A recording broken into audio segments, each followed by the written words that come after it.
Researchers say this is big news for high-risk patients. This is the form the Texas Supreme Court is requiring on all eviction citations until December 15th. Right now we are in Washington Park. This is in El Paso, and this is about 12 minutes from the Walmart where that shooting took place earlier this week. Hey, good morning, Elizabeth. Yeah, if you can see just right behind me, we actually have a car that just turned around. For privacy reasons, we can't show you what's inside the center. However, I can tell you that the setup is quite generous for those in need. And really quick, just talk to me about the momentum that you were planning to keep as you go into possibly a runoff election. Good evening, Victor. Beginning on Tuesday, the Cortez family will open Mi Familia here at the Rim Shopping Center. As you can see a little over my shoulder, they're preparing for the very big day. Brian and Catherine Seastrunk have big hearts, and now they have a big family to match. When Vin Pearl Nails and Lashes reopens on Friday, getting a pedicure will look a little different. Clients will have to sit behind these shields. Now it's time to ride the bull. This is a huge attraction here at the Cowboy Breakfast. Gary, I'm ready. Let's give this a try. Oh, okay. Hey, good morning, Charles and Alex. So the experience is a lot different this morning than when we shot that story the other week. It's a lot colder this morning and a lot windier. It's great to see people back. Here we go.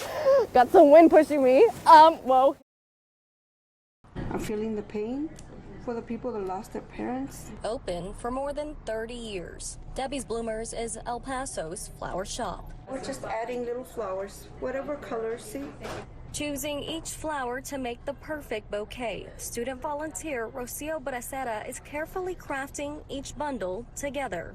For me, I am not a professional yet, but I'm doing it, oh my gosh, with my heart. Today's lineup of orders is a first for many. I have some children that were orphaned, so that hits home. These bundles of blooms are for customers like Gina Riley to take. I haven't really had a chance to stop by, and I want to take the time to show that we're supporting our city still. Those flowers are going here at the memorial outside of the Walmart. Hundreds of bouquets are being placed here in memory of those gone. They asked what they could do for us, and they were able to arrange to have flowers donated. The flowers donated by the Texas State Florist Association. As quickly as the flowers arrive, the El Pasoans are taking them out the door. They were coming in as fast as we could make them. Yet the rush is worth it. And I think it's wonderful what they're doing. Giving everyone a chance to pay respects. A lot of people want to take flowers, but they don't have the means. During a time when unity in El Paso is needed. I'm wanting to show that we care, my family and I. Because where flowers bloom, so does hope.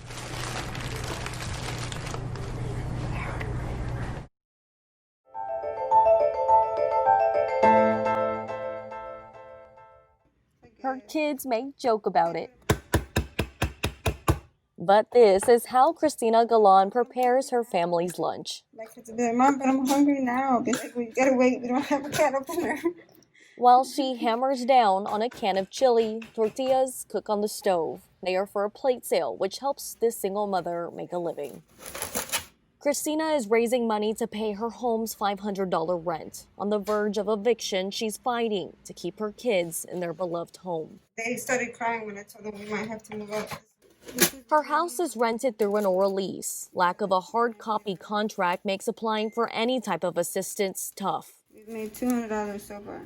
Recently, the city of San Antonio's Neighborhood and Housing Services Department mailed her this. It's called a tenant declaration, and it's part of a Centers for Disease Control moratorium. It is a nationwide regulation essentially putting a pause on eviction proceedings. In September, the Texas Supreme Court made it even easier to access for eligible renters, issuing an order mandating the declaration be included on eviction citations. That way, renters know their rights during the pandemic. And it gives them some time to plan. Landlords can challenge the declaration, but could face delays in the courts. Precious time Christina now has on her side to make rent. It makes me and my kids feel better. Because this is their home, and they don't want to lose it.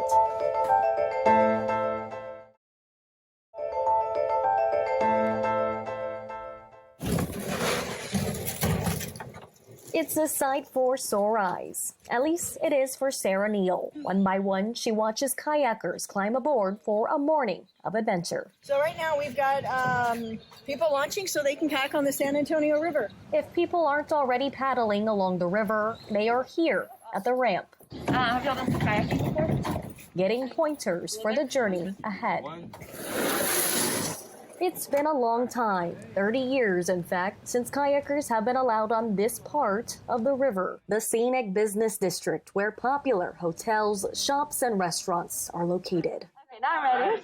It's a first for many on this route, including myself. Nervous giggles aside, Sarah and I began our trip. It's calm, it's quiet. Serenity is part of the experience, a feeling easy to grasp right now since COVID caused a desolate riverwalk. They had no income, so the city was looking for any way to get locals back on their river, back downtown to eat, to shop. The San Antonio Riverwalk Association contacted Sarah's company, a phone call she had been waiting years for. The only trick is that we were only given 5 weeks.